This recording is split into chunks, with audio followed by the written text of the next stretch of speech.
The massive observation vessel hovered silently above Earth's atmosphere, its crystalline sensors gathering data about the peculiar planet below. Senior Observer Rex stood at the command center, his four eyes blinking in rapid succession as he processed the information streaming across the holographic displays. "Most unusual," he muttered, his scaled fingers tapping against the control panel. "The readings must be incorrect." Behind him, his assessment team exchanged worried glances. The Galactic Council had sent them to evaluate Earth's danger level, a routine procedure for all newly discovered civilizations. Usually, it was a simple task: observe the species, measure their technological capabilities, assess their threat level, and assign them a classification. But humans were proving to be different. "Sir," called out First Analyst Pete from his station, his antenna twitching nervously. "You need to see this." He projected a video feed onto the main screen. The footage showed a human in a thin fabric suit jumping from the edge of their planet's atmosphere. The assessment team watched in horror as the figure plummeted toward the surface at terminal velocity. "Are they under attack?" Rex demanded. "Is this some form of execution?" "No, sir," Pete responded, checking his data. "According to their information networks, this is something called recreational skydiving. They do it for fun." Rex's scales turned a pale shade of green. "Fun.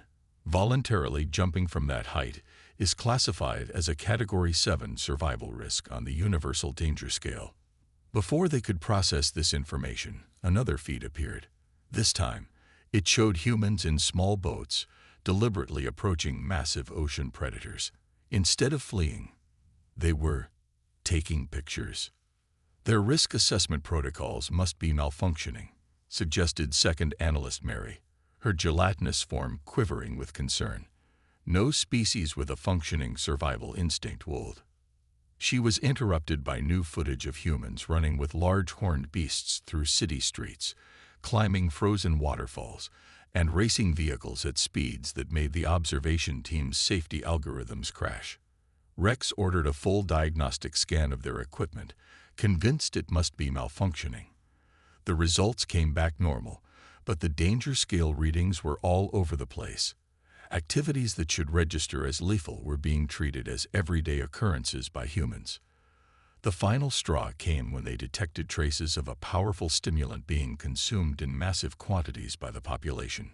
Further analysis identified it as a substance called coffee, which humans apparently ingested every morning.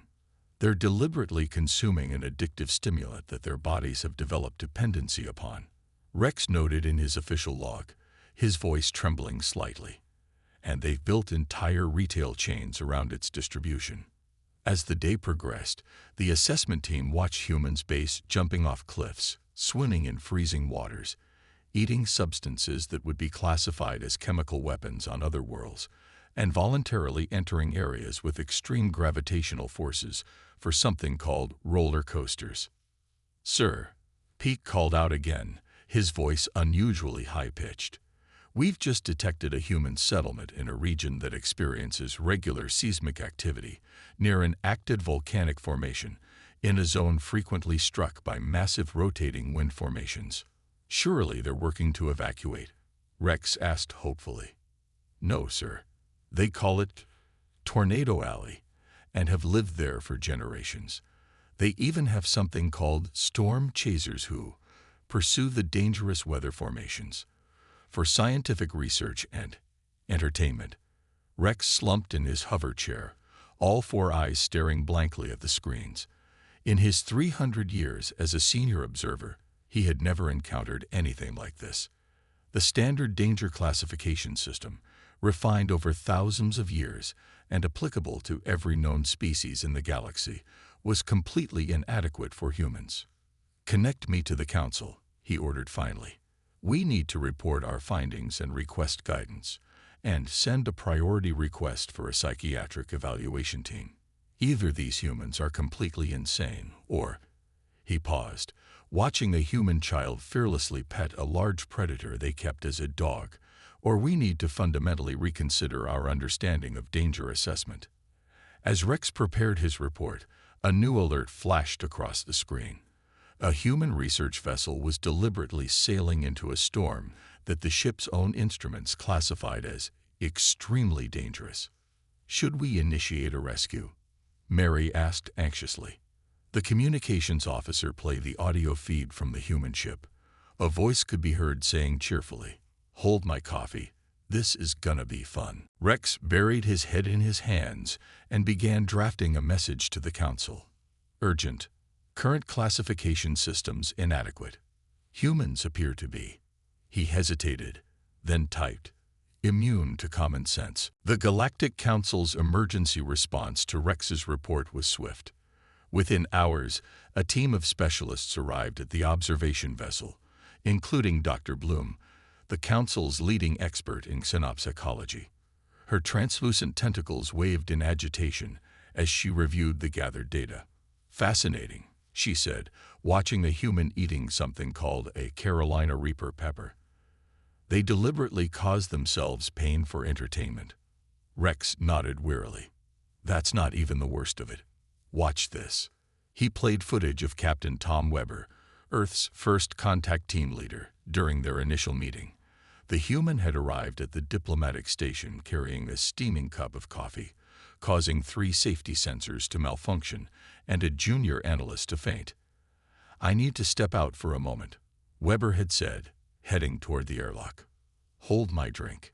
Before anyone could stop him, he had activated his magnetic boots and walked out onto the station's exterior to fix a loose communication array. Without a safety tether. "Their disregard for safety protocols is unprecedented," Dr. Bloom noted, recording her observations. "Yet they've survived and thrived. Most peculiar." The assessment team's confusion only grew as they continued their research. They discovered humans regularly jumped out of perfectly functioning aircraft, climbed frozen waterfalls, and explored underwater caves. Their entertainment included activities that would qualify as military training exercises on most worlds. First Analyst Pete burst into the observation room, his antenna straight with alarm. "You need to see this immediately." He projected a new video feed showing humans in protective suits approaching an active volcano. "Surely they're evacuating the area?" Dr. Bloom asked hopefully. "No," Pete replied, his voice quivering. "They're surfing on the lava flows. They call it volcano boarding." The room fell silent except for the soft thud of another junior analyst fainting. Meanwhile, the Council's classification system continued to malfunction. It simply couldn't process a species that voluntarily sought out dangerous situations and treated them as recreational activities. The danger scale algorithms crashed 3 more times while trying to categorize something called free solo climbing. "Perhaps they're immune to danger," suggested second analyst Mary, who had developed a nervous twitch in her gelatinous form. Dr. Bloom shook her head. "No, they're quite fragile actually. They'd break easily, have no natural armor, and are vulnerable to temperature extremes. They're just surprisingly difficult to kill." The situation reached a new level of absurdity when Captain Weber invited the assessment team to observe a typical human sporting event. They watched in horror as humans strapped themselves to angry animals weighing several hundred kilograms and attempted to stay mounted for as long as possible.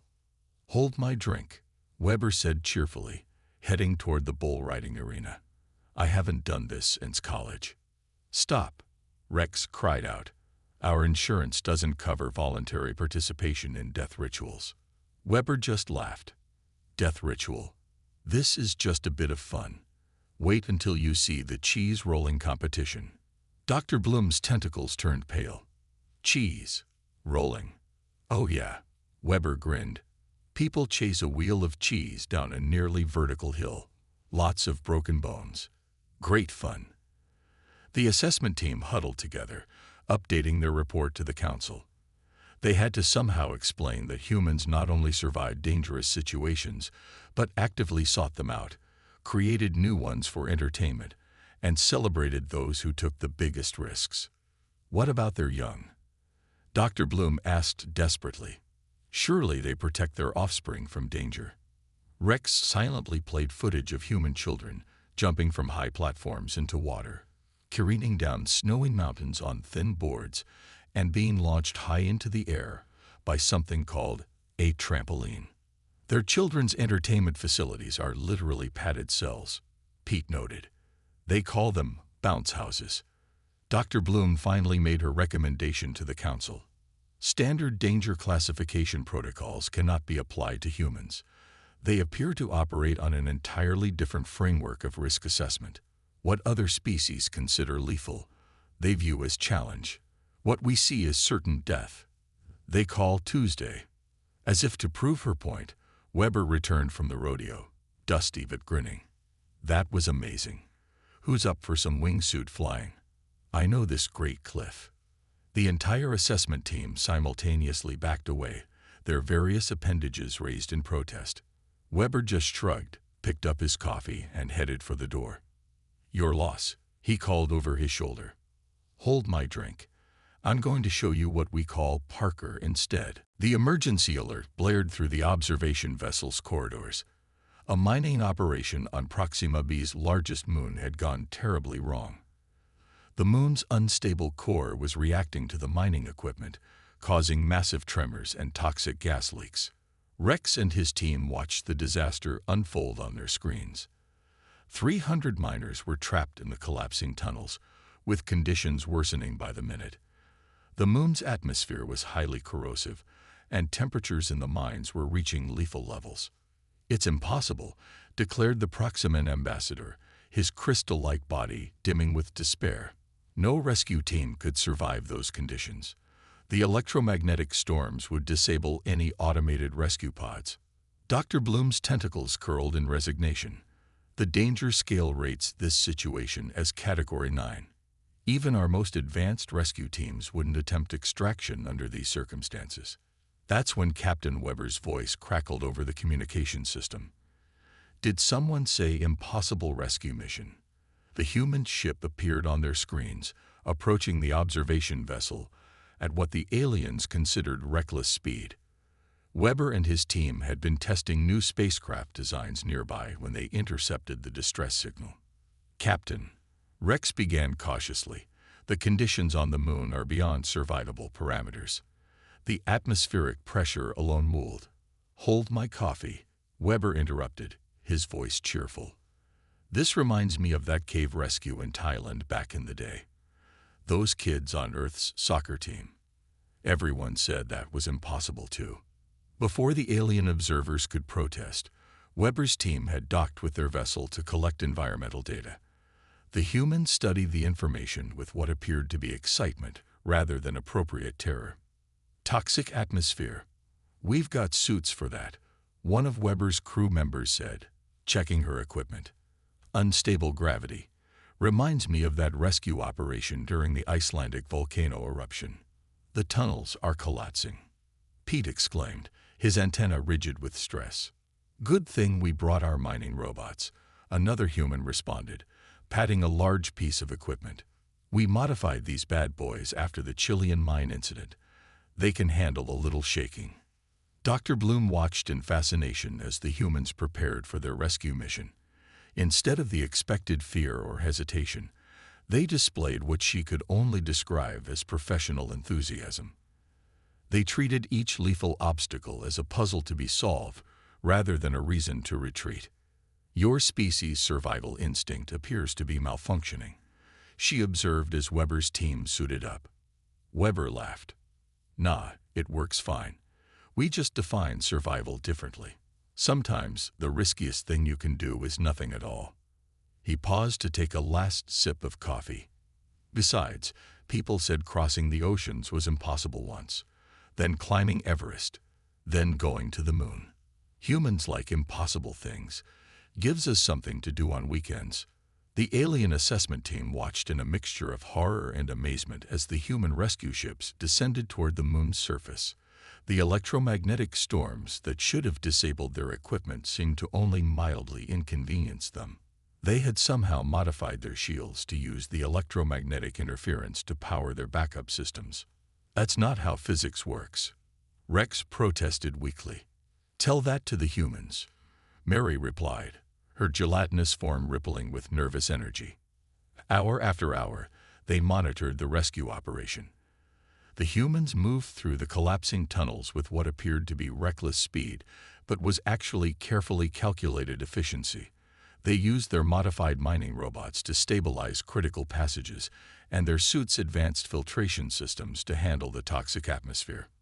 "They're treating it like a game," Pete observed, watching the humans call out directions and encouragement to each other. "They're actually enjoying this." By the time the operation was complete, all 300 miners had been rescued. Weber's team emerged last, their suits covered in corrosive residue, but their spirits high. Now that, Weber announced as he returned to the observation vessel, was a proper afternoon workout. "Anyone up for celebrating? I know this great place on Earth where you can swim with great white sharks." The alien assessment team collectively backed away, but Dr. Bloom stayed, her scientific curiosity overcoming her survival instinct. "Captain Weber," she asked, "doesn't anything frighten your species?" Weber thought for a moment. "Well, we're not big fans of paperwork, or waiting in long lines, or when the internet goes down." He grinned. "But life-threatening danger, that's just Tuesday for us." Now, about those sharks. The Galactic Council's emergency session was in chaos. The massive chamber, usually a model of order and diplomacy, had devolved into near panic as the evidence of human activities played on the giant screens surrounding them. "They deliberately dive into holes in frozen lakes," shouted one council member, their crystalline form flickering with distress. "They jump off cliffs wearing nothing but fabric wings," cried another, all 7 of their eyes wide with horror. "They walk on lines suspended between mountains for entertainment," added a third, their metallic scales rattling in agitation.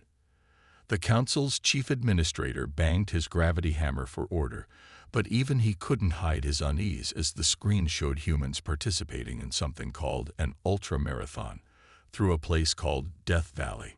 Into this chaos walked Ambassador Jack Stone, Earth's newly appointed representative to the council. He carried a steaming cup of coffee, causing several nearby security sensors to shriek in alarm, and 3 council members to quickly float away from him. "Morning, everyone," Stone said cheerfully, taking a sip from his cup. "Sorry I'm late. Had to finish watching this great video about free diving in underwater caves. You folks should try it sometime." The chamber fell silent except for the soft thud of a junior council member fainting. "Ambassador," the chief administrator began carefully, "we've called this session to address serious concerns about your species. The recent rescue mission on Proxima B's moon, while admittedly successful, has raised alarming questions about human risk assessment capabilities." Stone nodded thoughtfully. "Ah, you mean Tom Weber's team?" "Yeah, they did good work there. Though I heard some of them were disappointed, said it wasn't nearly as challenging as that time they had to cap that underwater oil well during a hurricane." More security alarms went off as Stone pulled out a small bottle of hot sauce, labeled Satan's Revenge, and added a few drops to his coffee. Several council members turned pale shades of their respective colors. "This is exactly what concerns us," the chief administrator exclaimed. "Your species appears to be entirely immune to common sense. You treat lethal situations as entertaining challenges. You deliberately seek out dangerous conditions. You consume substances that would be classified as biochemical weapons on most worlds." Stone shrugged. "Have you tried bacon? It might kill you slowly, but what a way to go." Dr. Bloom, who had been quietly observing from her floating platform, raised a tentacle. "Perhaps we're approaching this wrong," she suggested. "Instead of trying to make humans conform to our danger scale, we should study their unique approach to risk assessment." She projected new images on the screens. Humans fighting fires, conducting daring rescues, exploring harsh environments, and pushing the boundaries of science and exploration. "Their ability to calculate risk while maintaining optimism is unprecedented," she continued. "They don't ignore danger. They simply refuse to be paralyzed by it." Stone smiled. "Finally, someone gets it. Here, hold my coffee. I've got a presentation that might help explain." The nearby council members frantically backed away from the offered cup, but Stone was already bringing up new images on the screens. They showed humans throughout their history, crossing oceans in tiny boats, flying in experimental aircraft, venturing into space in what appeared to be tin cans held together by hope and mathematics. "See, we humans have a saying," Stone explained. "Everything is impossible until somebody does it. Most species look at danger and ask why. We look at danger and ask why not." The chief administrator's gravity hammer floated forgotten in his grip. But your own data shows these activities have significant failure rates. Your species must have experienced countless losses. "Oh, sure," Stone agreed cheerfully. "We fail all the time. But here's the thing. We learn from each failure. Every time someone says, 'Hold my drink and watch this,' we either discover something amazing or figure out what not to do next time. Usually both." The council chamber erupted in fresh chaos as Stone pulled out a bag of what he called ghost pepper jerky and offered it around. As alarms blared and more council members fainted, Dr. Bloom made a final note in her report. "Humans don't need a danger scale. They need a warranty disclaimer." The emergency broadcast cut through all channels of galactic communication. A research station orbiting a newly discovered quantum anomaly had lost control of its containment systems. The station's exotic matter core was destabilizing, threatening to tear a hole in space-time itself. The station's automated systems had already rejected 7 rescue attempts. The quantum fluctuations surrounding the facility had twisted space itself into what the Council's best scientists called an impossible maze. Any ship that approached faced random gravity shifts, time dilation effects, and the very real possibility of being turned inside out. "The station must be written off as lost," declared the Council's chief scientist, his holographic form shimmering with resignation. "The maze is mathematically unsolvable. Any attempt to reach the station would be suicide." Ambassador Stone, still holding his ever-present coffee cup, raised his hand. "Did someone say impossible maze?" The council chamber groaned collectively. They had learned to dread that tone in a human's voice. "Now hear me out," Stone continued, grinning. "We've got this team of Parker enthusiasts who've been looking for a new challenge. Mix them with some quantum physicists who play puzzle games in their spare time. And—" "Absolutely not," the chief administrator interrupted. "We've reviewed your species' proposed solution. Your plan involves treating a quantum unstable space maze like some sort of obstacle course." Stone finished helpfully. "Think of it as American Ninja Warrior meets quantum mechanics, with a dash of extreme sports thrown in." Dr. Bloom's tentacles waved in fascination. "You want to send humans who deliberately jump between buildings for fun to navigate a maze that defies the laws of physics." "Well, when you put it that way, it sounds crazy," Stone admitted. "But believe me, compared to Black Friday shopping or driving in Mumbai traffic, this is nothing." Before the council could object further, a small human ship appeared on the emergency channel. Captain Weber's familiar face filled the screen, grinning as usual. "Sorry to interrupt," he said, not looking sorry at all. "But while you folks were debating, we went ahead and assembled a team. We've got physicists who rock climb, mathematicians who free dive, and an engineer who holds the record for most ghost peppers eaten in one sitting. You know, problem solvers." The council watched in horror as the human ship approached the quantum maze. Instead of trying to navigate around the spatial distortions, they seemed to be deliberately flying into them. "Are they insane?" someone shouted. "Those gravity wells could crush their ship." "Nah," Weber replied cheerfully. "Our physicist says these quantum fluctuations are like waves. If you can't go over them or under them, you might as well surf them." What followed was perhaps the most reckless, unorthodox rescue mission in galactic history. The humans treated the laws of physics not as unbreakable rules, but as guidelines to be creatively interpreted. They used the gravity wells to slingshot their ship, turn time dilation effects into shortcuts, and somehow managed to use the spatial distortions to their advantage. They're playing with forces that could unravel reality, the chief scientist exclaimed. Bold of you to assume we believe in impossible things, one of Weber's crew responded, while apparently solving a quantum equation while hanging upside down due to a gravity reversal. Stone watched proudly as the human team reached the station, stabilized its core, and even managed to collect valuable research data in the process.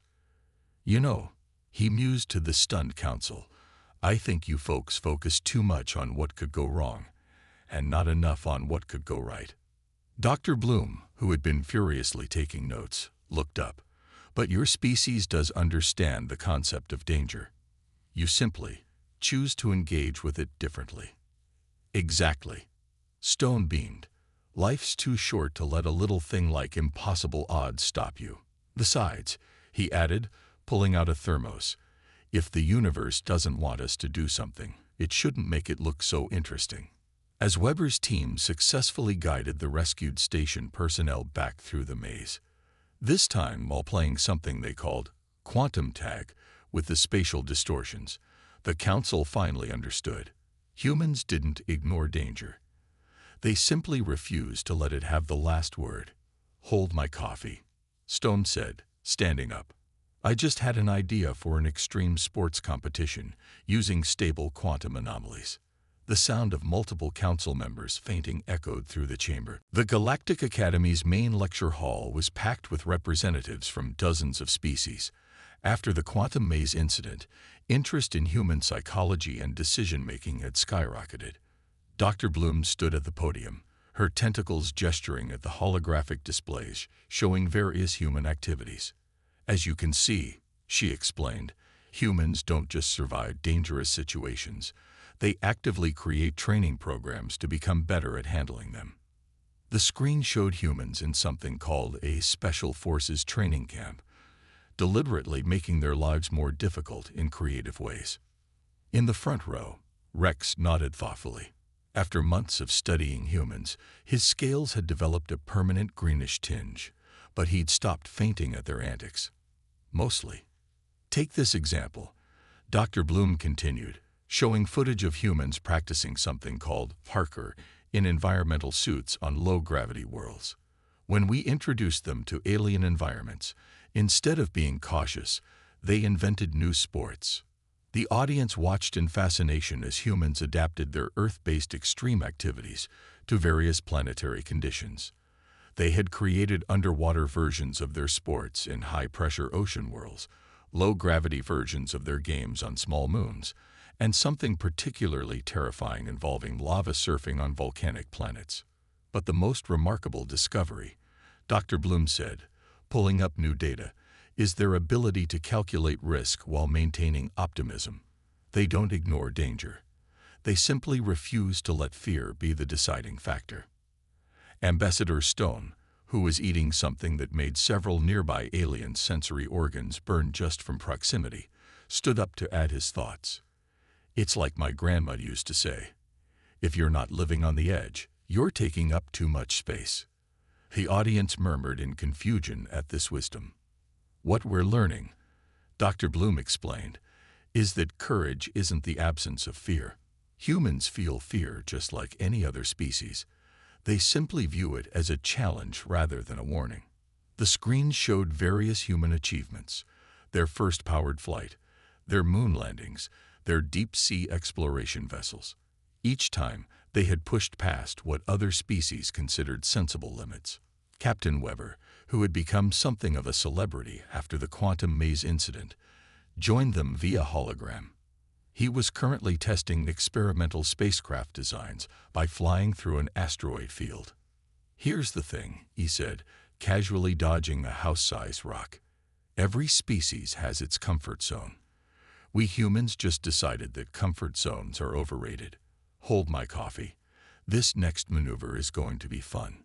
The audience watched, half horrified and half amazed, as Weber's ship performed what he called a barrel roll between two colliding asteroids. But surely there must be limits, asked a crystalline being from the third row. Things that even humans consider too dangerous. Stone grinned. Well, we did once invent something so dangerous that even we decided to ban it.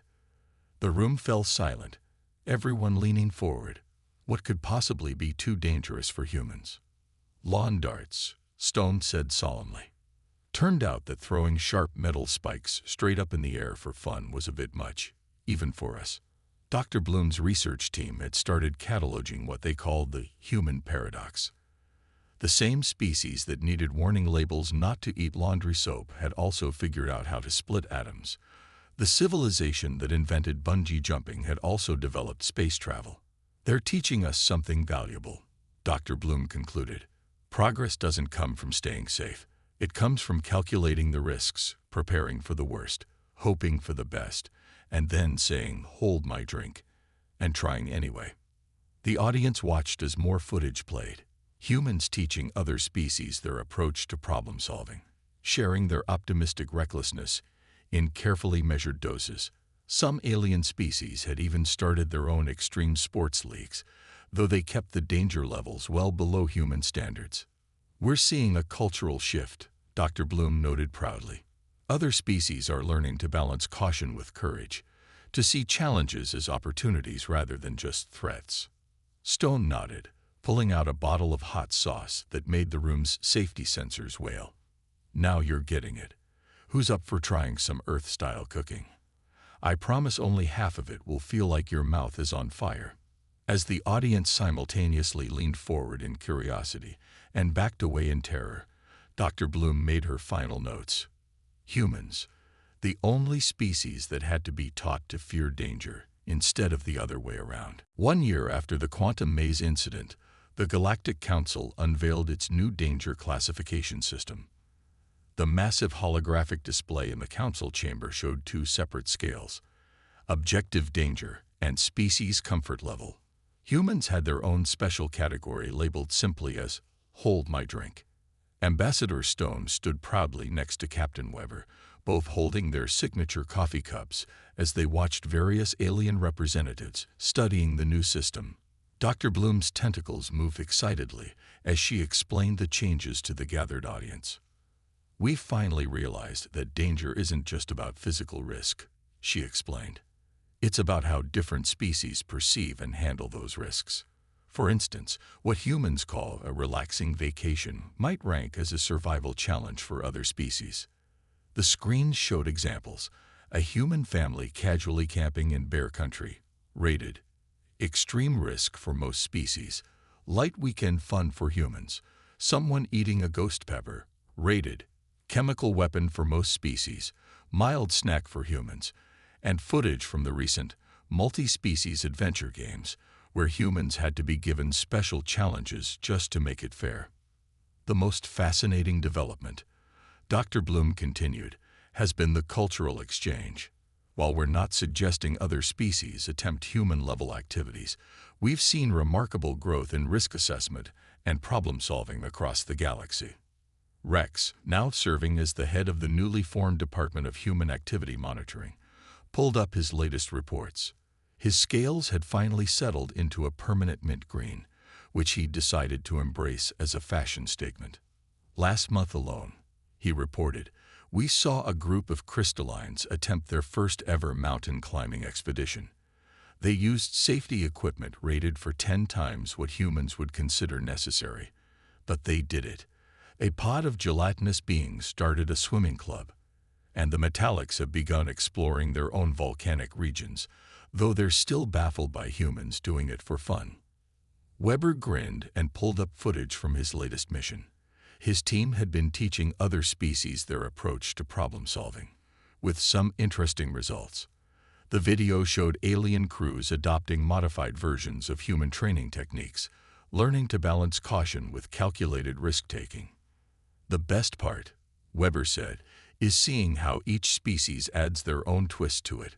The crystallines developed this amazing safety system that we're now using in our own space programs.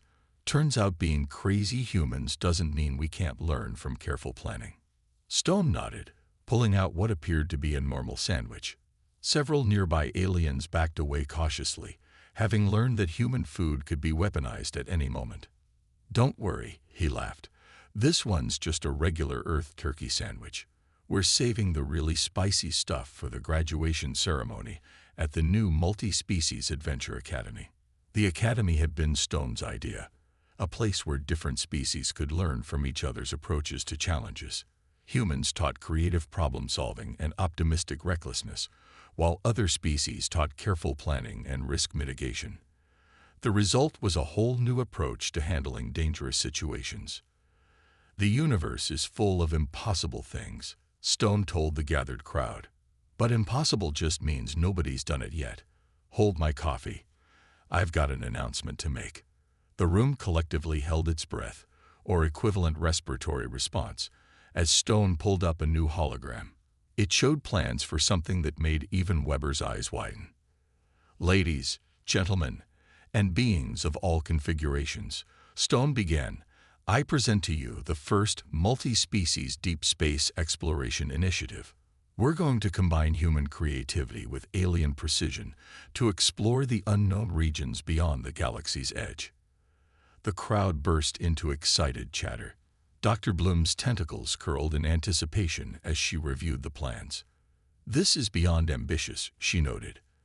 The unknown regions are filled with spatial anomalies, quantum distortions, and phenomena we can't even classify yet. Exactly, Weber grinned. Sounds like the perfect weekend activity. As the council chamber filled with a mixture of excitement and nervous energy, Rex made his final entry in the official records. Humanity's greatest gift to the galaxy wasn't their technology or their strength. It was teaching us that the right amount of crazy, combined with the right amount of careful, can make anything possible. Stone raised his coffee cup in a toast. To the impossible, he declared. May we always be just crazy enough to try it. The entire chamber, even the traditionally stoic council members, raised their various beverages in response. They had learned that sometimes the most sensible thing to do was to be a little bit insane.